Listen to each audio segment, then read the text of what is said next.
வணக்கம். டெட்ல கேட்கக்கூடிய இம்பார்ட்டண்டான தமிழ் கொஸ்டின் தான் பார்க்க போகிறேங்க. ஃபஸ்ட்டு கொஸ்டின், தமிழ் விடு தூது என்னும் சிற்றிலக்கிய நூலை 1930 முதலில் பதிப்பித்தவர்? Answer option B, U Ve Saminathar. Next, பேசப்படுவதும் கேட்கப்படுவதுமே உண்மையான மொழி என்றவர்? ஆன்சர் ஆப்ஷன் பி, மு வரதராசனார்.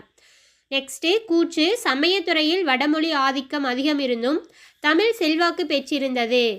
காரணம், ஆழ்வார்களும் நாயன்மார்களும் பக்தி பாடல்களை தமிழிலே வழங்கினர். ஆன்சர் ஏ, காரணம் கூற்று இரண்டும் சரி. நெக்ஸ்ட்டு, கூத்துப்பட்டறை எனும் நாடக குழுவை நடத்தி வந்தவர் யார்? ஆன்சர் ஆப்ஷன் சி, நா. முத்துசாமி. இது உங்களுக்கான கேள்வி. திருக்குறள் எத்தனை பால்களை கொண்டது? அந்த அந்த 3 பால்களையும் என்ன பண்ணுறீங்க அப்படின்னாக்கா கமெண்டில் கமெண்ட் பண்ணுங்கள்.